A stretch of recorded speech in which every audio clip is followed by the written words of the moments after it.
Le prix d'un actif sur les marchés financiers se déplace de liquidité en liquidité, puisque c'est ça qui lui donne de la force et qui lui permet de se déplacer. C'est comme de l'essence pour une voiture. Si par exemple tu souhaites faire Paris-Marseille, eh bien tu vas devoir faire plusieurs stops dans des stations essence pour faire le plein d'essence, ce qui va donner la force à ta voiture de pouvoir continuer le trajet. Et bien sur les marchés financiers, c'est exactement pareil. Pour que le prix d'un actif puisse continuer à se déplacer, si par exemple il est en tendance haussière, eh bien il va devoir aller liquider des zones sur lesquelles il y a de la liquidité. Pourquoi? Eh bien tout simplement parce que sur ces zones, il y a des stop loss et ce sont ces stop loss qui sont la liquidité. Puisque le marché est à somme nulle, dès qu'un stop loss est touché, il va dégager une contrepartie qui va être utilisée par de nouveaux intervenants pour pouvoir entrer en position.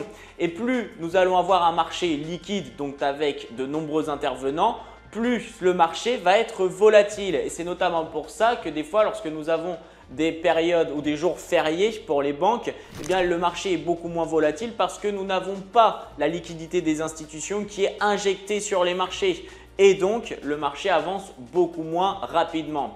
Si toi, en tant que trader, tu sais exactement où se trouvent les zones importantes de liquidité, alors tu sauras exactement où souhaitera se diriger le prix de l'actif. Ça sera donc beaucoup plus facile de prendre des positions et de set up tes différentes targets ou alors d'attendre justement certaines zones où il y a de la liquidité puisque tu sauras que dès que le prix de l'actif arrivera dans cette zone, tu pourras potentiellement prendre une position car cette target aura été atteinte et maintenant, il y aura une autre target et tu iras avec lui la chercher. Donc dans cette vidéo, je vais te partager toutes les zones de liquidité que nous retrouvons sur les marchés financiers pour qu'à la fin de cette vidéo, tu sois capable de les identifier toi-même sur tes graphiques et que tu sois capable de trader en fonction de la liquidité, ce qui est la chose la plus importante en trading. Alors si tu es prêt, c'est parti! Comme tu peux le voir sur le graphique, aujourd'hui, nous allons apprendre énormément de choses. Dans un premier temps, les equal high et les equal low, puis les trendlines haussières, trendlines baissières, les ranges, les session high, session low, puis les previous day high, previous day low, voire même previous week high, previous week low.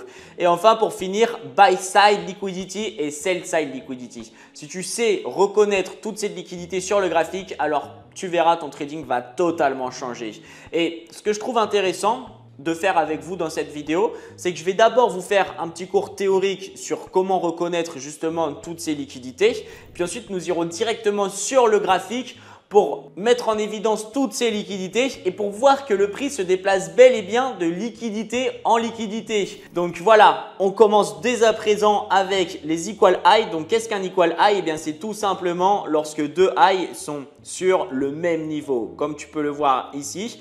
Et à l'inverse, nous avons un equal low. Qu'est-ce qu'un equal low? C'est quand deux lows sont exactement sur le même niveau. Donc, tu les traces comme ceci et tu verras comment je vais faire sur le graphique. Moi, je rajoute EQH, EQL. Maintenant, passons à la trendline haussière. Qu'est-ce qu'une trendline haussière? Eh bien, c'est lorsque nous avons des plus bas toujours plus haut et des plus hauts toujours plus bas. Et comme tu peux le voir, notre zone de liquidité ici, elle se trouve à cet endroit-là sous les plus bas bien évidemment parce que la force est acheteuse et du coup tous les stop loss des acheteurs se trouvent juste en dessous la trendline, donc sous ces plus bas. Si par exemple quelqu'un a acheté à ce niveau-là, eh bien il a bien évidemment mis son stop loss juste en dessous, le dernier plus bas de la trendline. Et maintenant, à l'inverse, une trendline baissière, eh bien, la force est vendeuse. Nous avons des highs qui sont toujours plus bas. Et du coup, où vont se trouver le stop loss? Les stop loss des vendeurs, eh bien, ils vont se trouver au-dessus du dernier plus haut de la trendline. Donc, bien évidemment qu'à un moment donné, elle va se faire liquider. Juste pour revenir sur les equal low, tu l'auras compris, si par exemple, on se positionne à cet endroit-là, à l'achat, eh bien forcément, le stop loss va être juste en dessous. Et les marchés financiers visent des stop loss, comme je te l'ai dit dans l'introduction, pour récupérer de la liquidité et de la contrepartie pour permettre à de nouveaux intervenants de venir. Maintenant, dans un range, dans un range, c'est super intéressant puisque nous avons résistance au-dessus, ok? Donc, tu peux le mettre en évidence comme ceci avec des dollars. Moi, c'est ce que je vais faire. Donc là, nous avons la résistance et juste en dessous, nous avons le support et résistance. Donc, j'ai écrit range, Mais en vrai, c'est support et résistance. Et là, la liquidité, elle se trouve juste en dessous. Pourquoi? Parce que les acheteurs, ils se positionnent avec un stop loss juste en dessous le support. Boum. Et les vendeurs, comment est-ce qu'ils se positionnent? Eh bien, à l'inverse, avec un stop loss juste au-dessus de la résistance. Donc là, la liquidité, comme tu peux le voir, elle se trouve au-dessus et en dessous. Maintenant, nous avons Previous Day High et Previous Day Low ou Previous Week High et Previous Week Low. Alors, qu'est-ce que c'est que ça?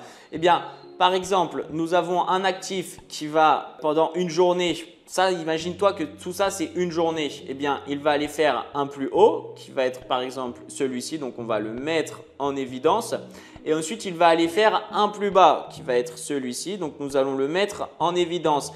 Et bien évidemment que tous les stop loss acheteurs de la veille vont se trouver généralement sous le plus bas de la veille pour être protégés bien évidemment, comme ceci, avec une target au plus haut. Et puis, concernant les vendeurs, eh bien, les stop loss, ils vont être positionnés au-dessus du plus haut, comme ceci, avec une target sur les plus bas. Tu l'auras compris. Donc, que va faire le marché? Eh bien, il va choisir un sens et puis il va sûrement aller liquider hop, ce plus haut et puis ensuite ce plus bas. Et puis, ça peut être un peu la même chose sur les Previous Week High, Previous Week Low ou Previous Month High, Previous Month Low. Ce sont des kill zones à aller chercher. Maintenant, on passe au Session High et Session Low. Alors, qu'est-ce que c'est ça? Ben, tu sais, sur les marchés financiers, chaque jour, il y a une session asiatique, une session européenne et une session américaine. Du coup, si ça, c'est notre session asiatique, moi personnellement, mes kill zones, c'est l'Asian Session High, Asian Session Low. Pourquoi? Parce que je suis en train de trader lors de l'European Session, l'American Session. Donc forcément, bah, j'utilise ces zones qui vont être créées durant ces deux sessions pour me positionner, pour placer mes stop loss, etc. Donc, entre guillemets, je pourrais être de la liquidité pour les sessions qui vont suivre. Tu comprends ce que je veux dire? On est forcément de la liquidité à un moment donné. Mais j'espère prendre mes TP avant, bien évidemment, pour encaisser. Donc, imaginons que ça soit la session asiatique. Et bien, la session asiatique, elle a fait son plus haut à cet endroit-là. Boum. Et puis, elle a fait son plus bas à cet endroit-là. Et puis, les stop loss des acheteurs, ils vont être bien évidemment positionnés en dessous du plus bas de la session asiatique, tandis que les stop loss des vendeurs, eh ben, ils vont être positionnés au-dessus du plus haut de la session asiatique avec des targets beaucoup plus basses. Donc le marché, la session européenne ou la session London qui vont suivre, eh ben, vont forcément vouloir aller sortir les asiatiques pour récupérer leur contrepartie pour ensuite pouvoir permettre au marché d'être encore plus liquide et d'aller chercher des points encore plus hauts, encore plus bas pour justement que le trajet continue de se faire. Je te prenais l'exemple au début de la vidéo avec la voiture. Eh bien, plus on va aller chercher de la liquidité, plus des intervenants vont pouvoir entrer en position, plus le marché va être volatile et plus il va aller pouvoir chercher ces targets qui sont tout en haut ou tout en bas. Aussi simple que ça. Et maintenant, on passe à une liquidité qui est super intéressante. Ça va être la buy side liquidity et la sell side liquidity. Alors, la buy side liquidity, ça va être une extrémité de marché sur laquelle le marché vient se heurter. Ça peut être vu aussi comme une grosse résistance.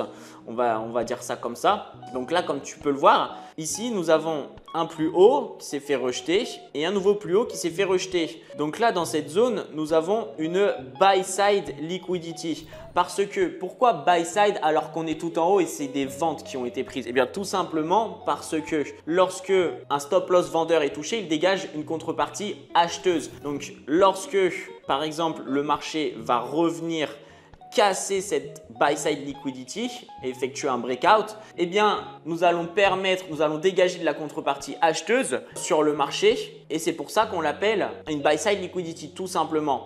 Ok?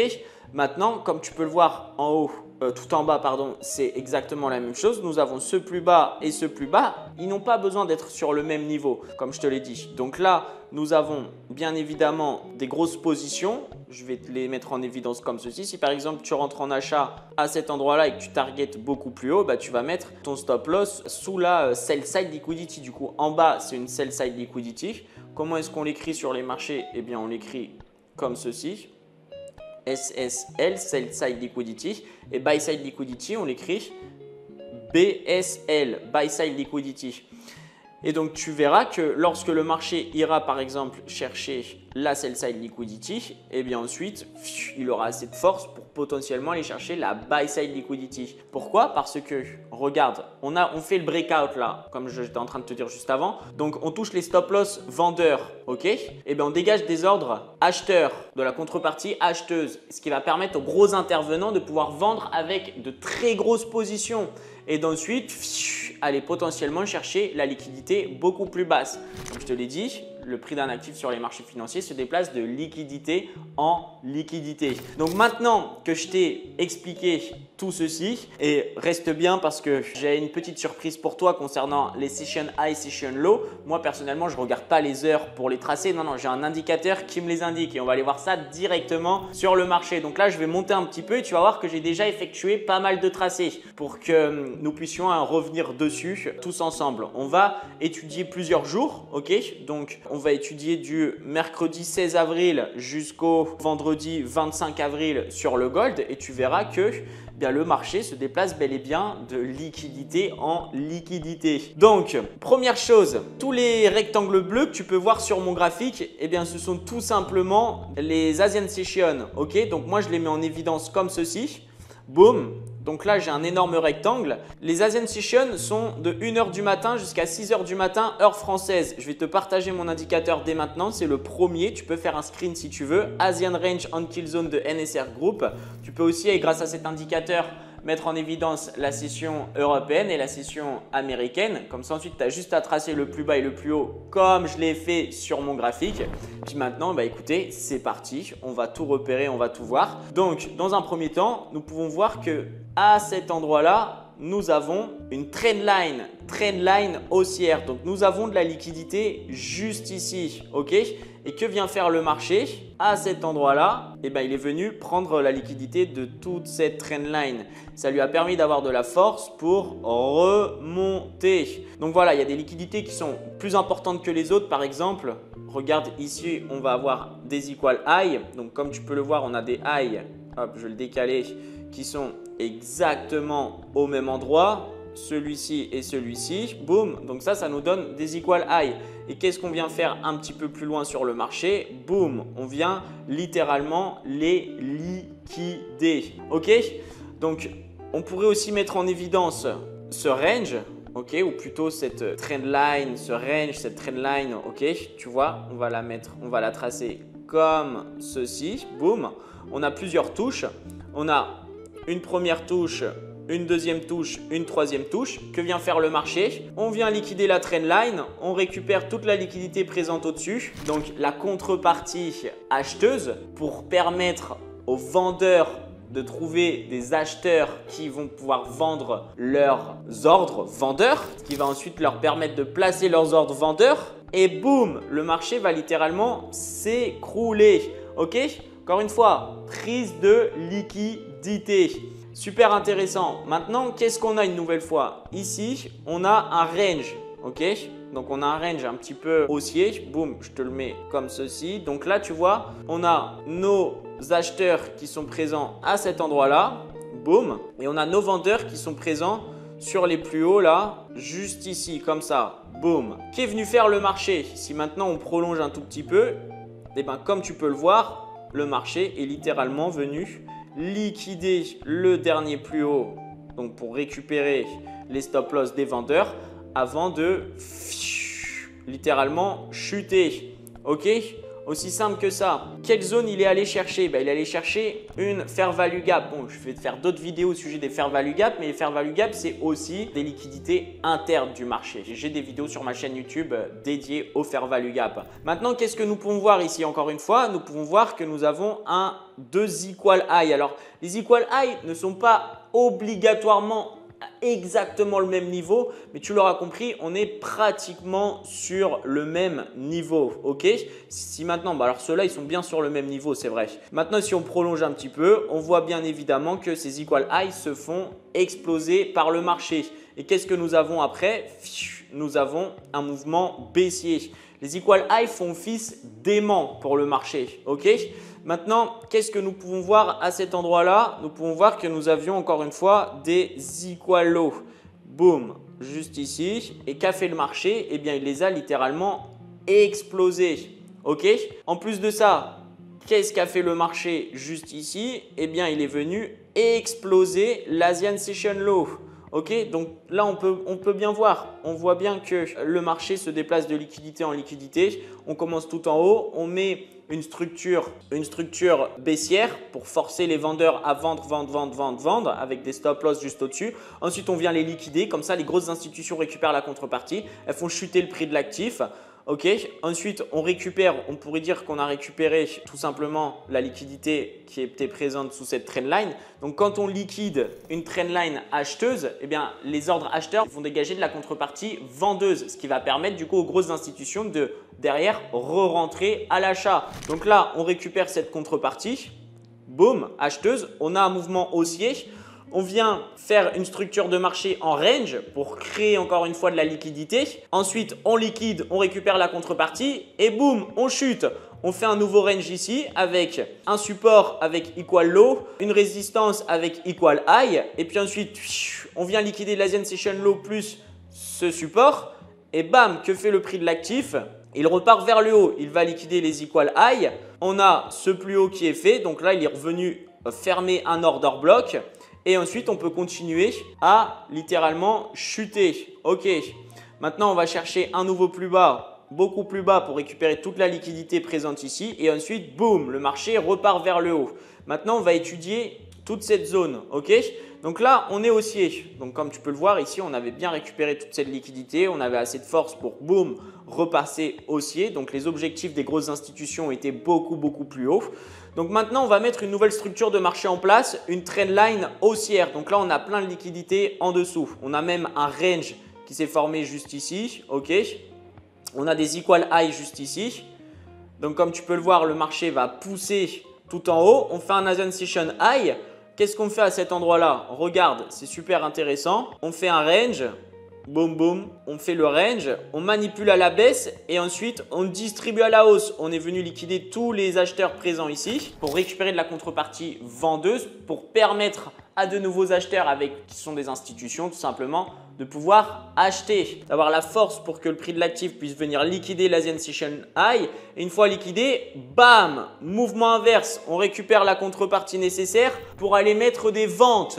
Que les institutions puissent mettre des ventes, aussi simple que ça. Maintenant, tu peux voir que les targets, elles sont bien sûr beaucoup plus basses. On a pris l'Asian Session High, maintenant on va aller chercher l'Asian Session Low. Donc, dès qu'on manque un petit peu de force sur le marché, qu'est-ce qu'on fait? Boum, on va tout simplement ranger ici. On crée des equal low pour permettre aux acheteurs de se positionner, de mettre leur stop loss en dessous. Hop, on fait mine qu'on va aller vers le haut et bam, mouvement baissier. Aussi simple que ça. Donc là, on a vraiment littéralement chuté. On est parti récupérer toute la contrepartie présente sur ce niveau-là. Ok, toute la liquidité présente sous la trendline haussière. Puis maintenant, on est en train de nous mettre des indications plutôt vendeuses. Donc là, on a cette trendline, comme tu peux le voir à cet endroit-là, cette trendline baissière. Bon, je n'ai pas mis en évidence toutes les liquidités. Là, j'ai mis les plus importantes. Mais là, on arrive dans un endroit qui va être hyper intéressant à analyser. Donc, on a fait ce plus bas. Ensuite, on est en train de mettre une trendline haussière. Ok, là, tu peux voir, on a encore une fois un range, un petit range qui s'est créé avec les vendeurs présents ici, les acheteurs présents ici. On liquide les acheteurs, on a la contrepartie et bam, on peut exploser. Quelle va être la target de l'explosion? Eh bien, ça va bien évidemment être les plus hauts de cette trendline. Boum! Une fois qu'on a récupéré les plus hauts de cette trendline, donc toute cette contrepartie, eh bien, nous pouvons effectuer un mouvement à la baisse. Pourquoi est-ce qu'on effectue un mouvement à la baisse? Pour aller chercher cette Asian Session Low. Donc là, on n'avait pas assez de force pour continuer à aller vers le bas. Donc, qu'est-ce qu'on a fait? On a rangé. Et ce qui est très intéressant dans cette situation, c'est aussi de voir qu'à l'intérieur du range, eh bien, nous avons un autre range là, comme tu peux le voir. Juste ici, boum, là on accumule, on manipule, on distribue pour aller chercher plus bas justement et pour aller chercher cette Asian Session Low, mais aussi pour aller chercher tous les stop loss des acheteurs présents à cet endroit-là, puisque là on a été chercher toute cette liquidité, ok, on a été chercher l'Asian Session Low et une fois cherché, bam, on explose. Et quelle est la target? L'Asian Session High, on récupère la liquidité de l'Asian Session High. Qu'est-ce qu'on vient faire par la suite? Où se trouve la liquidité? Et ben elle se trouve à cet endroit-là, la liquidité. Donc, zoom, on chute, direction la liquidité d'en dessous. Donc là, on est en train de nous créer une petite structure justement avec de la liquidité. Donc comme tu peux le voir, on a les stop loss vendeurs qui se mettent ici, ici, ici parce que eux, les vendeurs, ils pensent qu'on va aller chercher beaucoup plus bas. Mais en fait, non. On va juste récupérer cette force-là. Boum. Pour ensuite pouvoir exploser et récupérer la liquidité présente à cet endroit-là. Aussi simple que ça. Et moi, je vais te dire quelque chose. Sur ces derniers mouvements-là, eh bien, c'était quelque chose que j'avais totalement prévu. C'était quelque chose que j'avais totalement analysé et mon dernier trade de la semaine, eh bien, ça a été un achat sur les 2371 juste ici avec un stop loss du coup sous ce dernier plus bas puisque là je suis sur le gold. Si jamais l'actif avait l'intention d'aller chercher beaucoup plus bas, bien sûr il faut mêler tout ça à la structure de marché. Hein. En fait il aurait déjà cassé. Donc là il n'a pas cassé, on a eu un retour, on a eu de la force acheteuse qui est entrée. Comme tu peux le voir ici on a de nouveau un range. Donc là, on a les vendeurs et là, on a les acheteurs. On vient liquider les vendeurs et c'est ça qui est piège. C'est que des fois, on pense que parce qu'on vient liquider les acheteurs dans un premier temps, les vendeurs ont gagné et puis du coup, on va aller vers le bas. Absolument pas, non. On va liquider les acheteurs pour justement récupérer de la contrepartie vendeuse qui va permettre aux grosses institutions de mettre de gros ordres à l'achat. Puisque si elles veulent entrer et acheter 10 ounces d'or, elles vont devoir trouver quelqu'un qui va leur vendre 10 ounces d'or. Et c'est comme ça que la contrepartie est trouvée. Je t'explique ça pratiquement toutes mes vidéos. Et ensuite, bam, on explose à la hausse. Aussi simple que ça. Et maintenant qu'on arrive à cet endroit-là, et bien sûr, attends, dernière chose, ma target c'était les 3314. Donc là, comme tu peux le voir, j'ai validé un peu plus de 430 pips pour un peu plus de 5,67 R, quelque chose comme ça. Tu vas me dire, mais Pierre, tu m'as pas parlé des buy side liquidity et sell side liquidity. Eh bien en fait, si je suis totalement transparent avec toi, nous avons une buy side, sell side liquidity qui est en train de se former. Ok, comme je t'ai dit, les buy side liquidity et les sell side liquidity. Alors, je vais revenir en arrière pour que le graphique soit beaucoup plus propre. Et comme ça, je vais pouvoir te les montrer dès à présent. On a une grosse buy side liquidity, une grosse sell side liquidity qui sont tout simplement en train de se former. Alors, je ne sais pas si pendant que j'étais en train de te donner toutes ces explications, tu as pu les voir. Eh bien, où vont se trouver nos deux extrémités qui incitent les acheteurs à se positionner et les vendeurs à se positionner? Eh bien, tout simplement, ici, on a notre buy side liquidity. Ok, je vais la mettre en rouge comme ça. Bon, je vais la foncer un petit peu plus. Boum, comme ceci. On va prendre les plus hauts. Et où se trouve notre sell side liquidity? Elle se trouve à cet endroit-là. Je vais la mettre en bleu.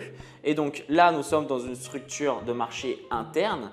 Mais tu verras qu'à un moment donné, alors je ne sais pas ce que le marché va faire. Là, vu qu'il a été prendre cette liquidité, il pourrait potentiellement retourner chercher la liquidité du dessus, faire juste un tout petit plus haut comme ça. Et ensuite, boum, boum, boum, boum, boum, boum, boum, boum, boum. Peut-être qu'il va même nous faire un nouveau plus bas, boum, boum, boum. Mais tu peux être sûr qu'à un moment donné, eh bien, nous allons avoir le droit à une belle grosse liquidation. Ça va être un breakout. Okay, pour aller justement liquider cette buy side liquidity et ensuite potentiellement plus tard, boum, nous allons venir à cet endroit-là pour liquider cette sell side liquidity. Tout simplement. Bon là, je suis parti un petit peu plus loin sur le marché pour justement te montrer une buy side liquidity qui s'est faite totalement liquidé. Donc comme tu peux le voir ici, on a ce plus haut, ce plus haut, ce plus haut qui sont à peu près au même endroit. Donc ça nous montre que c'est une grosse résistance et qu'à cet endroit-là, nous avons énormément de vendeurs qui entrent en position. Alors je vais mettre ça en rouge. Hop, puisque ça incite plutôt à de la vente. Donc on a tous les vendeurs qui entrent à cet endroit-là, par exemple, qui mettent leur stop loss au-dessus et qui visent des plus bas sur le marché. Ok. Et puis de l'autre côté, par contre, juste ici, comme tu peux le voir, on a pas mal de touches. Eh bien, nous avons notre sell side liquidity. Ok, le marché a fait sa vie entre ces deux zones. Donc, buy side au-dessus, sell side en dessous, comme ceci. Et qu'a fait le marché? Eh bien, au bout d'un moment, il a décidé d'aller récupérer toute la contrepartie vendeuse à cet endroit-là, puisque là, nous avions des ordres acheteurs. Donc, comment entrer les acheteurs sur le marché? Ils entraient comme ça, avec des stop loss juste en dessous, tous ces plus bas pour target bien plus haut. Ok, donc on est venu les liquider et ensuite, boum, on est venu liquider toute la buy side du dessus.